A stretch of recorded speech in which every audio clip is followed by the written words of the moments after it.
Hi friends, welcome to Commerce Bytes.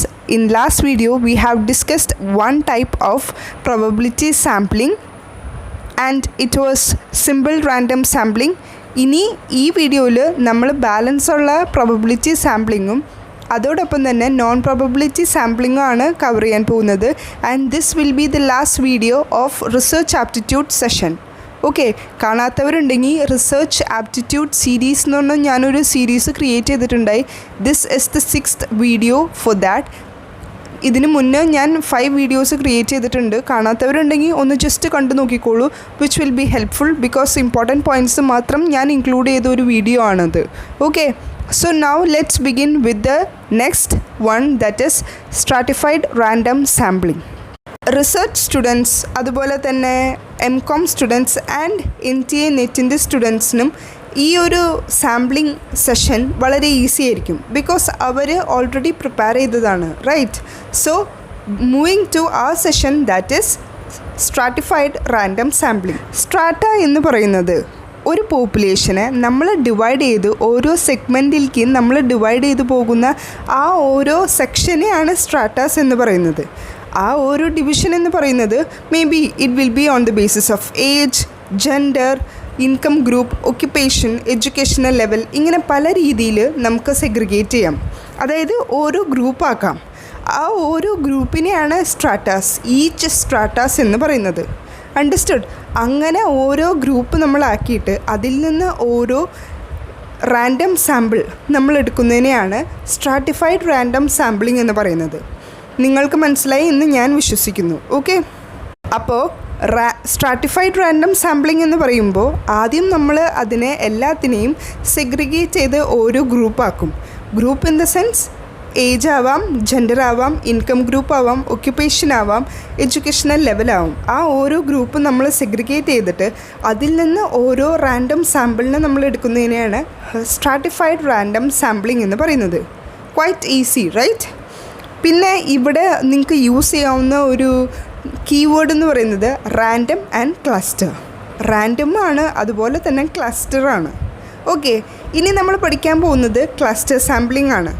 ക്ലസ്റ്ററിനെ പറ്റി ഞാൻ detail ആയിട്ട് പറഞ്ഞുതരാം. പക്ഷേ ഞാനിപ്പോൾ തൊട്ട് മുന്നേ പറഞ്ഞ ആ ഒരു പോയിൻ്റ് നിങ്ങളുടെ കീവേഡായിട്ട് കയറ്റേണ്ടത് എങ്ങോട്ടാ? സ്ട്രാറ്റിഫൈഡ് റാൻഡം സാമ്പിളിങ്ങിലേക്കാണ് നിങ്ങളത് എഴുതി വയ്ക്കേണ്ടത്. അണ്ടർസ്റ്റുഡ്? നിങ്ങൾക്കിപ്പോൾ ഒരു ഡൗട്ട് ഉണ്ടാവും, അതെന്താ ക്ലസ്റ്റർ സാമ്പിളിങ്ങിലേക്ക് കയറ്റാത്തതെന്ന്. അതിൻ്റെ റീസൺ ഞാൻ പുറകെ പറഞ്ഞു തരാം. ഇപ്പോൾ നിങ്ങളെന്താ ചെയ്യേണ്ടതെന്ന് വെച്ച് കഴിഞ്ഞാൽ സ്ട്രാറ്റിഫൈഡ് റാൻഡം സാമ്പിളിങ്ങിലേക്കാണ് നിങ്ങൾ റാൻഡം ആൻഡ് ക്ലസ്റ്റർ എന്ന് നോട്ട് ചെയ്ത് വെക്കേണ്ടത്. Okay, so moving to the next one is cluster sampling. ഈ ക്ലസ്റ്റർ സാമ്പിളിങ്ങും അതോടൊപ്പം തന്നെ സ്ട്രാറ്റിഫൈഡ് റാൻഡം സാമ്പിളിങ്ങും തമ്മിൽ കുറച്ച് സിമിലാരിറ്റീസ് ഉണ്ട്. ഓക്കെ, അതോടൊപ്പം തന്നെ അവർ തമ്മിൽ ഡിഫറൻസുമുണ്ട്. ഈ സ്ട്രാറ്റിഫൈഡ് റാൻഡം സാമ്പിളിംഗ് എന്ന് പറയുമ്പോൾ ഞാൻ പറഞ്ഞു ഓരോ ഗ്രൂപ്പിൽ സിമിലറായിട്ട് ഹോമോജീനിയസ് ആയിട്ടായിരിക്കും നമ്മൾ ഓരോ ഗ്രൂപ്പിലും ആൾക്കാരെ സെഗ്രിഗേറ്റ് ചെയ്യുന്നത്. പക്ഷേ ക്ലസ്റ്റർ സാമ്പിളിംഗ് എന്ന് പറയുന്നത് അതും ഓരോ ഗ്രൂപ്പായിട്ട് ഡിവൈഡ് ചെയ്യുന്നതാണ്. പക്ഷേ അതിൻ്റെ ഉള്ളിൽ ഹെട്രോജീനിയസ് ആയിരിക്കും. ആൾക്കാർ ഇങ്ങനെ മിക്സ്ഡപ്പ് ആയിട്ടായിരിക്കും ഇരിക്കുന്നത്. ഓക്കെ, ഒരു മിക്സ്ഡ് സാമ്പിളായിരിക്കും. സ്ട്രാറ്റിഫൈഡ് റാൻഡം സാമ്പിളിംഗ് ആണെങ്കിലോ ഒരു ഹോമോജീനിയസ്. ഇപ്പോൾ ഏജിൻ്റെ ആണെങ്കിൽ ആ ഏജ് മാത്രം, ആ ഒരു പെർട്ടിക്കുലർ ഏജ് മാത്രം, അല്ലെങ്കിൽ ജെൻഡർ ആണെങ്കിൽ മെയിൽസ് വേറെ ഫീമെയിൽസ് വേറെ, അങ്ങനെ ഒന്ന് ഡിസ്റ്റിങ്ക്റ്റ് ചെയ്യും. മനസ്സിലായോ? അതിനെയാണ് സ്ട്രാറ്റാസ് എന്ന് പറയുന്നതും. സോ അതിനെയാണ് സ്ട്രാറ്റിഫൈഡ് റാൻഡം സാമ്പിളിംഗ് എന്ന് പറയുന്നത്. I hope you people get it. അപ്പോൾ സ്ട്രാറ്റിഫൈഡ് റാൻഡം സാമ്പിളിംഗ് എന്ന് ഓർക്കുമ്പോൾ തന്നെ ഓർത്തോളൂ, ആദ്യം നമ്മൾ സ്ട്രാറ്റാസായിട്ട് ഡിവൈഡ് ചെയ്യും. ആ ഓരോ സ്ട്രാറ്റയിലും ഹോമോജീനിയസ് ആയിട്ടുള്ള ആളുകളെയായിരിക്കും നമ്മൾ സെഗ്രിഗേറ്റ് ചെയ്യുന്നത്. ഓക്കെ, അപ്പോൾ ക്ലസ്റ്റർ സാമ്പിളിങ്ങിൽ എങ്ങനെയാണെന്ന് വെച്ച് കഴിഞ്ഞാൽ ഹെറ്ററോജീനിയസ് ആയിരിക്കും, പക്ഷേ നമ്മൾ ഗ്രൂപ്പിംഗ് നടത്തും. ഞാൻ നിങ്ങളെ കൺഫ്യൂസ് ചെയ്തില്ല എന്ന് ഞാൻ വിശ്വസിക്കുന്നു. ജസ്റ്റ് ഈ 2 കീവേഡ് മാത്രം നിങ്ങൾ ഓർത്താൽ മതി. സ്ട്രാറ്റിഫൈഡ് റാൻഡം സാമ്പിളിംഗ് ആണെങ്കിൽ ഹോമോജീനിയസ്, അതോടൊപ്പം തന്നെ ഇപ്പോൾ ക്ലസ്റ്റർ സാമ്പിളിംഗ് ആണെങ്കിൽ ഹെറ്ററോജീനിയസ്. ദാറ്റ്സ് ഇറ്റ്, അത്രേ ഉള്ളൂ. Okay, now moving to the next one is systematic sampling. Systematic sampling എന്ന് പറയുന്നതിൽ തന്നെ നിങ്ങൾക്ക് മനസ്സിലായിട്ടുണ്ടാവും. അതായത് ഒരു സിസ്റ്റമായിട്ട് ഒരു റൂള്, ഒരു സെറ്റ് ഓഫ് റൂൾസ് അവർ ഫോളോ ചെയ്യണ്ടാവും. ഞാനിത് നിങ്ങളോട് നേരത്തെ സ്പെസിഫൈ ചെയ്തതാണ്. നമ്മളുടെ ക്യാരക്ടറിസ്റ്റിക്സ് ഓഫ് ഗുഡ് റിസർച്ചിൽ നമ്മൾ പഠിച്ചിട്ടുണ്ട് സിസ്റ്റമാറ്റിക് ആണെന്നുള്ളത്. സിസ്റ്റമാറ്റിക് എന്ന് പറഞ്ഞാൽ എന്താ? ഞാനൊരു കീവേഡ് പറഞ്ഞത് സെറ്റ് ഓഫ് റൂൾസ്. ഒരു സെറ്റ് ഓഫ് റൂൾസ് ഉണ്ടാവും, അത് ഫോളോ ചെയ്തായിരിക്കും നമ്മൾ അങ്ങോട്ട് മുന്നോട്ട് പോകുന്നത്. ലൈക്ക് വൈസ് ഇവിടെയും അതുപോലെ തന്നെ നമ്മൾ ഈ ഒരു സാമ്പിളിങ്ങിൽ, ഈ ഒരു ടൈപ്പ് ഓഫ് സിസ്റ്റമാറ്റിക് സാമ്പിളിങ്ങിൽ നമുക്ക് ഒരു സെറ്റ് ഓഫ് റൂൾസ് ഉണ്ടാവും. ആ ഓരോ റൂൾസിനെ ബേസ് ചെയ്താണ് നമ്മൾ ആ ഒരു സാമ്പിളിങ് സെലക്ട് ചെയ്യുന്നത്. ഫോർ എക്സാമ്പിൾ, ഇവിടുത്തെ ഒരു കീവേഡ് എന്ന് പറയുന്നത് യൂണിഫോം ഇൻ്റർവെല്ലാണ്. ഇപ്പോൾ ഒരു ക്വസ്റ്റ്യനിൽ നമ്മളോട് ചോദിച്ചേക്കണം which type of sampling uses uniform interval. അതായത് ഒരു പെർട്ടിക്കുലർ യൂണിഫോം ഇൻ്റർവെല്ലാണ് നമ്മൾ ഓരോ സാമ്പിളിനെ സെലക്ട് ചെയ്യുന്നത്. അണ്ടർസ്റ്റുഡ്? അത് ഒന്ന് ഈസി ആക്കി തരാൻ ഞാനൊരു എക്സാമ്പിൾ പറഞ്ഞുതരാം. ഓക്കെ, ഫോർ എക്സാമ്പിൾ ഇപ്പോൾ 100 സ്റ്റുഡൻസ് ഉണ്ട്. അതിൽ നിന്ന് നമുക്ക് 10 സാമ്പിൾ എടുക്കണം. ഓക്കെ, 10 സാമ്പിൾ എടുക്കുമ്പോൾ നമുക്കിപ്പോൾ ഫസ്റ്റ് ഒരു കൺഫ്യൂഷൻ ഉണ്ടാവും. ഫസ്റ്റത്തെ നമ്മൾ എങ്ങനെ വേണം സെലക്ട് ചെയ്യാൻ? ഫസ്റ്റ് 1 to 9 സ്റ്റുഡൻസ് ഉണ്ടെന്ന് വിചാരിക്കൂ. അതിലിപ്പോൾ ഞാനൊരു 4th സ്റ്റുഡൻറ്റിനെ സെലക്ട് ചെയ്തു. 4th സ്റ്റുഡൻറ്റിനെ സെലക്ട് ചെയ്ത് കഴിഞ്ഞാൽ ഇനി നെക്സ്റ്റ് ഇൻ്റർവെൽ, ഒരു ഈ യൂണിഫോം ഇൻ്റർവെൽ നമ്മൾ ഫോളോ ചെയ്യുമ്പോൾ എങ്ങനെ വേണം? ഞാനിപ്പോൾ നെക്സ്റ്റ് എടുത്തേക്കുന്നത് 14th ആണ്, 14th സ്റ്റുഡൻറ്റ്. അപ്പോൾ അതുപോലെ നെക്സ്റ്റ് വരുമ്പോൾ 24th, then 34th, then 44th, then 54, 64, 74, 84, 94. മനസ്സിലായോ? ആ ഒരു ഈക്വൽ ഇൻ്റർവെല്ലിൽ ഞാൻ സ്റ്റുഡൻസിനെ സെലക്ട് ചെയ്യും. ഒരു 10 സ്റ്റുഡൻസ് ഗ്യാപ്പ് ഇട്ട് ഞാൻ 10 സ്റ്റുഡൻസിനെ സെലക്ട് ചെയ്തു. That's it, very simple. Okay, systematic sample എന്ന് പറയുന്നത് നമ്മളൊരു ഈക്വൽ ഇൻ്റർവെല്ലിന് സ്റ്റുഡൻസിനെ സെലക്ട് ചെയ്യുന്നു. ഒരു എക്സാമ്പിളായിട്ടാണ് ഇപ്പോൾ സ്റ്റുഡൻസിനെ എടുത്തിരിക്കുന്നത്. ഓക്കെ, സ്റ്റുഡൻസ് ആസ് സാമ്പിൾ, ഒരു എക്സാമ്പിളായിട്ട് മാത്രം. ഓക്കെ, അപ്പോൾ അതാണ് സിസ്റ്റമാറ്റിക് സാമ്പിളിംഗ്. അപ്പോൾ നമ്മൾ ഇതുവരെ ഡിസ്കസ് ചെയ്തത് സിമ്പിൾ റാൻഡം സാമ്പിളിംഗ് ഡിസ്കസ് ചെയ്തു. അതായത് each and every element of a പോപ്പുലേഷന് ഈക്വലായിട്ടുള്ള ചാൻസസ് ഉണ്ട് സെലക്ട് ആവാനുള്ളത്. പിന്നെ നമ്മൾ സ്ട്രാറ്റിഫൈഡ് റാൻഡം സാമ്പിളിംഗ് പറഞ്ഞു. അതായത് ഈച്ച് സ്ട്രാറ്റാസ് ആയിട്ട് നമ്മൾ ഡിവൈഡ് ചെയ്തു. എന്നിട്ട് അതിൽ നിന്ന് നമ്മളൊരു സാമ്പിളിനെ സെലക്ട് ചെയ്തു. അതോടൊപ്പം തന്നെ നമ്മൾ ക്ലസ്റ്റർ സാമ്പിളിംഗ് പറഞ്ഞു. ക്ലസ്റ്റർ സാമ്പിളിങ്ങിൽ നമ്മൾ ഹെട്രോജീനിയസ് ആയിട്ടുള്ളവരെ ആയിരിക്കും ആ ഒരു ഗ്രൂപ്പിൽ സെഗ്രിഗേറ്റ് ചെയ്യുന്നത്. ഈവൻ ദോ നമ്മൾ അങ്ങനെ സെലക്ട് ചെയ്യും. പിന്നെ നമ്മളിപ്പം ഡിസ്കസ് ചെയ്ത് നിർത്തിയത്, അതായത് സിസ്റ്റമാറ്റിക് സാമ്പിളിംഗ് യൂണിഫോം ഇൻ്റർവെല്ലാണ് നമ്മൾ സെലക്ട് ചെയ്യുന്നത്. നമ്മുടെ സാമ്പിളിനെ സെലക്ട് ചെയ്യുന്നത് യൂണിഫോം ഇൻ്റർവെല്ലാണ്. That's it, very simple, right? And now moving to the last one of probability sampling, that is multi-stage sampling. Multi-stage sampling എന്ന് പറയുമ്പോൾ ആ ഒരു പേരിൽ സ്പെസിഫൈ ചെയ്യുന്ന പോലെ തന്നെ മൾട്ടി സ്റ്റേജ് സാമ്പിളിംഗ്, അതായത് മൾട്ടി ലെവലിൽ നമ്മൾ കുറേ സ്റ്റെപ്പുകൾ ഉണ്ടാവും ആ ഒരു സാമ്പിളിംഗ് ചെയ്യാനായിട്ട്. Moving to the next session of this series, that is non probability sampling. Non probability സാമ്പിളിങ്ങിൽ ഇനി എത്ര സാമ്പിളിംഗ് ടെക്നിക്സ് ഉണ്ടെന്ന് നോക്കാം. So here also we are having 5 types of sampling. Quota സാമ്പിളിങ്ങും നമ്മൾ നേരത്തെ ഡിസ്കസ് ചെയ്ത പോലെ സ്ട്രാറ്റിഫൈഡ് റാൻഡം സാമ്പിളിംഗ് ആയിട്ട് സിമിലാരിറ്റി ഉണ്ട്. അതായത് here also we are segregating the population into groups. Okay, ഇപ്പോൾ ഫോർ എക്സാമ്പിൾ ഒരു പോപ്പുലേഷനിൽ 500 റിസർച്ചേഴ്സ് ഉണ്ട് എന്ന് വിചാരിക്കൂ. Researchers of a university. അതിൽ 50% സയൻസിലും 40% സോഷ്യൽ സയൻസിലും പിന്നെ 10% ലാംഗ്വേജസ് ആണെന്ന് നിങ്ങളൊന്ന് ഇമാജിൻ ചെയ്യൂ. ഓക്കെ, നമുക്ക് സെലക്ട് ചെയ്യേണ്ട സാമ്പിൾസ് എന്ന് പറയുന്നത് 100 ഔട്ട് ഓഫ് 500 റിസർച്ചേഴ്സ്. 500 റിസർച്ചേഴ്സ് ഉണ്ട്. അതിൽ നിന്ന് എനിക്ക് സെലക്ട് ചെയ്യേണ്ടത് 100 റിസർച്ചേഴ്സിനെയാണ്. അപ്പം നമ്മൾ ആ ഒരു രീതിയിൽ സെലക്ട് ചെയ്തെടുക്കുമ്പോൾ എങ്ങനെ വരും? അതായത് 50 റിസർച്ചേഴ്സ് സയൻസിൽ, 40 റിസർച്ചേഴ്സ് സോഷ്യൽ സയൻസിൽ, 10 റിസർച്ചേഴ്സ് ലാംഗ്വേജിൽ. സിമ്പിളാണ്. നമ്മളിങ്ങനെ ഗ്രൂപ്പായിട്ട് ജസ്റ്റ് ഇങ്ങനെ മൾട്ടിപ്ലൈ ചെയ്ത് സെലക്ട് ചെയ്ത് കണ്ടുപിടിക്കില്ലേ, ആ ഒരു സെയിം സ്ട്രാറ്റജി തന്നെയാണ് ഇവിടെ കോട്ട സാമ്പിളിങ്ങിൽ യൂസ് ചെയ്യുന്നത്. Quite simple, right? So moving to the next one, that is purposive sampling. Purposive sampling is also known as judgmental sampling. ഈ ഒരു ജഡ്ജ്മെൻ്റൽ സാമ്പിളിംഗ് എന്ന് പറയുമ്പോൾ തന്നെ നിങ്ങൾക്ക് മനസ്സിലാവും, ജഡ്ജ് ചെയ്യുന്നത് ആരായിരിക്കും? എക്സ്പേർട്സ് ആയിരിക്കും. ആ എക്സ്പേർട്സിന് നല്ല നോളജ് ഉണ്ടാവണം. ഈ 2 കീവേഡ്സ് നിങ്ങൾ എന്തായാലും ഓർത്തിരിക്കണം. Because may be the question may be ആസ്ഡ്. Okay, അപ്പോൾ പേർപ്പസീവ് സാമ്പിളിംഗ് എന്ന് പറയുമ്പോൾ തന്നെ നമുക്കറിയാം it is also known as judgmental sampling. Judgemental sampling എന്ന് പറയുമ്പോൾ തന്നെ നിങ്ങളുടെ മൈൻഡിലേക്ക് വരേണ്ട 2 കീവേഡ്സ് എന്താണ്? എക്സ്പേർട്സും ഉണ്ടാവും അവിടെ, അവർക്ക് ആ ഒരു എക്സ്പേർട്സിന് നല്ല നോളജുമായിരിക്കും. ഇപ്പം നമ്മൾ ഹൈക്കോർട്ടിലും സുപ്രീം കോർട്ടിലും ജഡ്ജീനെ ഓർത്താൽ മതി. ജഡ്ജ് ചെയ്യാൻ വേണ്ടിയിരിക്കുന്നതല്ലേ ജഡ്ജി. സോ ആ ഒരു ജഡ്ജിക്ക് നല്ലൊരു എക്സ്പെർട്ടൈസ് നോളജ് ഉണ്ടാവും. അതുപോലെ തന്നെ നല്ലൊരു എക്സ്പേർട്ടായിരിക്കും. കുറേ അധികം കേസസ് കണ്ടിട്ട് തന്നെയായിരിക്കും ആ ഒരു പെർട്ടിക്കുലർ ലോയർ ജഡ്ജി എന്നുള്ള ആ ഒരു പൊസിഷനിലേക്ക് വന്നിരിക്കുന്നത്, റൈറ്റ്? സോ ജഡ്ജ്മെൻറ്റൽ സാമ്പിളിംഗ് എന്ന് പറയുമ്പോൾ തന്നെ ഓർക്കുക, എക്സ്പേർട്സ് ഉണ്ടാവും, അതുപോലെ തന്നെ എക്സ്പെർട്ടൈസ് നോളജും ഉണ്ടാവും. ആൻഡ് പേർപ്പസീവ് സാമ്പിളിംഗ് എന്ന് പറയുമ്പോൾ തന്നെ ആ വേർഡിൽ തന്നെയുണ്ട് എന്തെങ്കിലും ഒരു കാര്യത്തിനായിരിക്കും, ഒരു സ്പെസിഫിക് പേർപ്പസിന് വേണ്ടിയിട്ടായിരിക്കും. ഈ 2 കാര്യങ്ങൾ ഓർത്തിരിക്കുക. ഇതൊക്കെ കീവേഡ്സ് ആണ്. Okay, keywords in the sense bonus points. May be the question may be asked like this: which of the sampling is having experts and expertise knowledge? Question ചോദിക്കാം. അപ്പോൾ നിങ്ങൾക്ക് പേർപ്പസീവ് സാമ്പിളിങ്ങിൽ ജഡ്ജ്മെൻറ്റൽ സാമ്പിളിംഗ് എന്ന പേര് അറിയില്ലെങ്കിൽ പെട്ടു, right?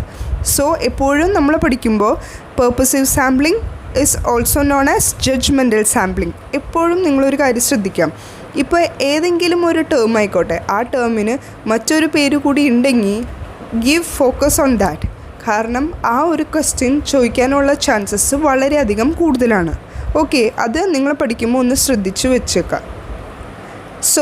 So ഈ ഒരു particular സാമ്പിളിങ്ങിൽ, അതായത് ഒരു പേർപ്പസിന് വേണ്ടിയിട്ട്, ഒരു കാര്യത്തിന് വേണ്ടിയിട്ടാണ് നമ്മൾ ഈ സാമ്പിളിംഗ് നടത്തുന്നത്, അല്ലെങ്കിൽ ഒരു ജഡ്ജ്മെൻറ്റ് ബേസ് ചെയ്തായിരിക്കും ഈ സാമ്പിളിംഗ് കണ്ടക്ട് ചെയ്യുന്നത് എന്നാണെങ്കിൽ ഒരു റിസർച്ചർ എപ്പോഴും ഇങ്ങനെ റാൻഡമായിട്ട് സെലക്ട് ചെയ്യില്ല. പകരം ജഡ്ജ്മെൻറ്റിലായിരിക്കും കൂടുതൽ ഇമ്പോർട്ടൻസ് കൊടുക്കുന്നത്, റൈറ്റ്?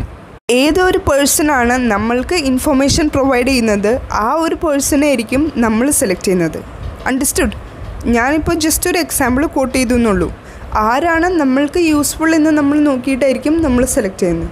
ഇപ്പോൾ ഇവിടുത്തെ കേസ് തന്നെ നോക്കൂ. ജസ്റ്റ് ഇപ്പോൾ നിങ്ങൾ കേരള സിറ്റിൻ്റെ വീഡിയോസ് അറ്റൻഡ് ചെയ്തുകൊണ്ടിരിക്കുന്നവരാണ്, റൈറ്റ്? ഏറ്റവും കൂടുതൽ നല്ല നോട്ട്സ് തരുന്നത് ആരാ, നല്ല വീഡിയോസ് ക്രിയേറ്റ് ചെയ്യുന്നത് ആരാ, ആയിരിക്കും നിങ്ങൾ ഫോളോ ചെയ്യുന്നത്, right? That's the same thing happens here. ഇവിടെയും ഇത് തന്നെയാണ് സംഭവിക്കുന്നത്. പേർപ്പസീവ് സാമ്പിളിങ്ങിലും ഒരു പേർപ്പസ് ഉണ്ടാവും. നല്ല നോട്ട്സും നല്ല വീഡിയോസും പ്രൊവൈഡ് ചെയ്യുന്നത് ആരാ, ആ ആൾക്കാരുടെ വീഡിയോസ് ആയിരിക്കില്ലേ നിങ്ങൾ കൂടുതൽ ഇമ്പോർട്ടൻസ് കൊടുത്ത് കാണുന്നത്. Same thing happens here. So അതാണ് പേർപ്പസീവ് സാമ്പിളിംഗ്. എപ്പോഴും ഓർക്കുക, പേർപ്പസീവ് സാമ്പിളിങ്ങിൽ കീവേഡ് എന്ന് പറയുന്നത് പേർപ്പസിനെ ഫോക്കസ് ചെയ്തായിരിക്കും. അതോടൊപ്പം തന്നെ പേർപ്പസീവ് സാമ്പിളിങ്ങിൻ്റെ വേറൊരു പേരാണ് ജഡ്ജ്മെൻറ്റൽ സാമ്പിളിംഗ്. അതിൻ്റെ 2 കീവേഡ്സ് എന്ന് പറയുന്നത് എക്സ്പേർട്സ് ആയിരിക്കും, പിന്നെ നോളജ് ആയിരിക്കും. അവിടെ റാൻഡം സാമ്പിളിംഗ് വർക്കാവില്ല. അതൊന്ന് നോട്ട് ചെയ്ത് വെക്കുന്നത് വളരെയധികം നല്ലതാണ്. നമ്മൾക്ക് ഇൻഫർമേഷൻ ആരാണോ തരുന്നത്, ഇപ്പോൾ ഈ ഒരു ചാനലിന് ക്വാളിറ്റി ഇല്ലയെന്ന് നിങ്ങൾക്ക് തോന്നിക്കഴിഞ്ഞാൽ നിങ്ങൾ പിന്നീട് ഈ ചാനൽ കാണൂ ഇല്ല. That's it. So this is the best example which I can provide you for purposive sampling. The next sampling we are going to discuss is convenience sampling. Convenience sampling. Convenience എന്ന് വെച്ചാൽ നമ്മൾക്ക് പറ്റുന്ന രീതിയിൽ. Understood? ആ convenience സാമ്പിളിങ്ങിൻ്റെ മറ്റൊരു പേരാണ് ചങ്ക് sampling. ചങ്ക് എന്ന് പറഞ്ഞു കഴിഞ്ഞാൽ CHUNK. ചങ്ക് എന്ന് പറഞ്ഞാൽ ഓരോ സെക്ഷൻ, ഓരോ കുഞ്ഞി section. Okay, so convenience sampling can also be known as chunk sampling, അല്ലെങ്കിൽ ഗ്രാബ്, GRAB, തട്ടിയെടുക്കുക, ഗ്രാബ് സാമ്പിളിംഗ്. അല്ലെങ്കിൽ മറ്റൊരു പേര് കൂടിയുണ്ട് accidental sampling, and one more name is opportunity sampling. So chunk sampling എന്ന് പറയും, ഗ്രാബ് സാമ്പിളിംഗ് എന്ന് പറയും, ആക്സിഡൻ്റൽ ഓർ ഓപ്പർച്യൂണിറ്റി സാമ്പിളിംഗ് എന്ന് പറയും. ഓക്കെ, ഈ നെയിംസ് എല്ലാം നിങ്ങൾ പഠിച്ചു വയ്ക്കുക, ഓർത്തിരിക്കുക, റിപ്പീറ്റ് ചെയ്ത് വായിക്കുക. എന്നാൽ മാത്രമേ നിങ്ങളുടെ മൈൻഡിലേക്ക് ഇത് നിൽക്കുള്ളൂ. അണ്ടർസ്റ്റുഡ്? സോ കൺവീനിയൻസ് സാമ്പിളിംഗ്, ആ വേർഡ് പറഞ്ഞ പോലെ തന്നെ നമ്മളുടെ കൺവീനിയൻസിൽ നമ്മൾക്ക് ഈസി ആയിട്ട് ആ ഒരു റിസർച്ചറിന് ഈസി ആയിട്ട് റീച്ച് ചെയ്യാൻ പറ്റുന്ന ആ ഒരു സാമ്പിളിങ്ങിനെയാണ് കൺവീനിയൻസ് സാമ്പിളിംഗ് എന്ന് പറയുന്നത്. ഇപ്പോൾ ഞാനിപ്പോൾ ഒരു റിസർച്ച് കണ്ടക്ട് ചെയ്യുകയാണ്. അപ്പോൾ എനിക്ക് പോകാൻ അടുത്തായിട്ട് തോന്നുന്നത് ഈ ഒരു ഏരിയയാണ്. അപ്പം ഞാൻ ആ ഒരു ഏരിയയിൽ സാമ്പിളിങ്സ് ആയിരിക്കും ഞാൻ കൂടുതൽ കളക്ട് ചെയ്യുന്നത്. മനസ്സിലായോ? കൺവീനിയൻസ്, എനിക്ക് പെട്ടെന്ന് ഒന്ന് ഗ്രാബ് ചെയ്യാൻ പറ്റുന്ന ആ ഒരു സാമ്പിളിങ്ങിനെയാണ് കൺവീനിയൻസ് സാമ്പിളിംഗ് എന്ന് പറയുന്നത്. Okay, next we are going to study on the snowball sampling and which is the last one in non-probability sampling. Okay, non-probability sampling ടെക്നിക്കിലെ ലാസ്റ്റ് സാമ്പിളിംഗ് ആണ് സ്നോബോൾ സാമ്പിളിംഗ്. സ്നോബോൾ സാമ്പിളിംഗ് നമുക്ക് ആ ഒരു വേർഡിൽ തന്നെയുണ്ട്. അപ്പോൾ ഇതിൻ്റെ ആ ഒരു ടെക്നിക്ക് എങ്ങനെയാണെന്ന് വെച്ച് കഴിഞ്ഞാൽ, ആദ്യം നമ്മൾ എന്താ ചെയ്യണമെന്ന് വെച്ച് കഴിഞ്ഞാൽ, നമ്മളൊരു സാമ്പിളിംഗ് യൂണിറ്റ് സെലക്ട് ചെയ്യും. അത് നമ്മൾക്ക് ആവശ്യമുള്ള, ഇപ്പം 100ൻ്റെ ആയിരിക്കും നമുക്ക് വേണ്ട ഒരു സാമ്പിൾ. ഓക്കെ, നമുക്ക് ഈ സ്നോബോൾ സാമ്പിളിങ്ങിന് വേണ്ടത് ചിലപ്പോൾ ഫോർ എക്സാമ്പിൾ 1000 എന്ന് വിചാരിക്കും. അതിന് ഞാൻ എടുക്കുന്നത് എന്തായിരിക്കും, 10 യൂണിറ്റ്സിൻ്റെ സാമ്പിളായിരിക്കും നമ്മൾ ആദ്യം എടുക്കുന്നത്. അത് കഴിഞ്ഞ് ആ 10 സാമ്പിളിൽ നിന്ന് ഞാൻ പിന്നീടുള്ള നെക്സ്റ്റ് 10 എടുക്കും. അങ്ങനെ എടുത്തെടുത്തെടുത്ത് ഞാനിങ്ങനെ ജസ്റ്റ് ഒരു ബോൾ പോലെയാക്കി ആ ഒരു സ്മോൾ യൂണിറ്റ്സിൽ നിന്ന് ഞാൻ ബിഗ്ഗർ ആൻഡ് ബിഗ്ഗർ അമൗണ്ടിലേക്ക് പോകും. Understood? It keeps on growing. അങ്ങനെ ഗ്രോ ചെയ്ത് വരുന്നതിനെയാണ് സ്നോബോൾ സാമ്പിളിംഗ് എന്ന് പറയുന്നത്. മനസ്സിലായോ? ഇവിടെ നടക്കുന്ന ഒരു പ്രോസസ്സ് എങ്ങനെയാണെന്ന് വെച്ച് കഴിഞ്ഞാൽ, the sample size keep on growing like a snowball which is smaller in the beginning and as it rolls it keeps on growing bigger and bigger. മനസ്സിലായോ? ആദ്യം അതൊരു കുഞ്ഞിതായിരിക്കും, പിന്നെ അതിങ്ങനെ റോൾ ചെയ്ത് ബിഗ്ഗർ ആൻഡ് ബിഗ്ഗറായിട്ട് ഗ്രോ ചെയ്തു. That is snowball sampling. മനസ്സിലായോ? That's it. സോ സ്നോബോൾ സാമ്പിളിങ്ങിന് മറ്റൊരു പേരുണ്ട്, അതായത് ചെയിൻ റെഫറൽ സാമ്പിളിംഗ് എന്നും സ്നോബോൾ സാമ്പിളിങ്ങിനെ വിളിക്കും.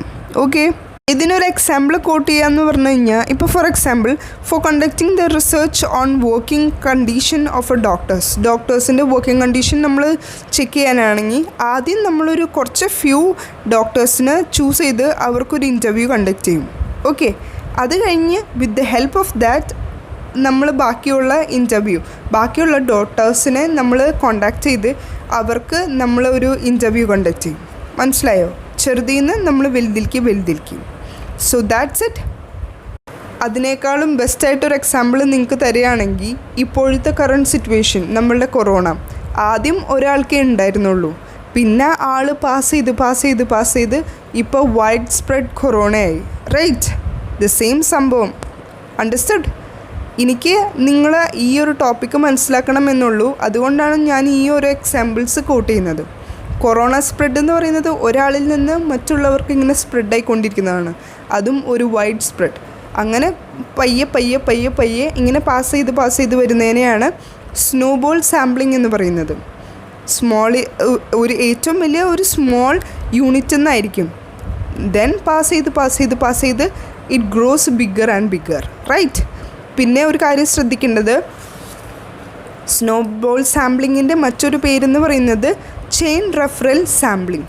ചെയിനായിട്ടാണ് ഇങ്ങനെ പോയിക്കൊണ്ടിരിക്കുന്നത്. ഈ ഒരു 6 വീഡിയോസ് നിങ്ങൾ കംപ്ലീറ്റ് ആയിട്ട് കണ്ട് മനസ്സിലാക്കി കഴിഞ്ഞാൽ you people can definitely score the whole marks from research. Let's see in the next video. Till then, work hard and study well. Thank U.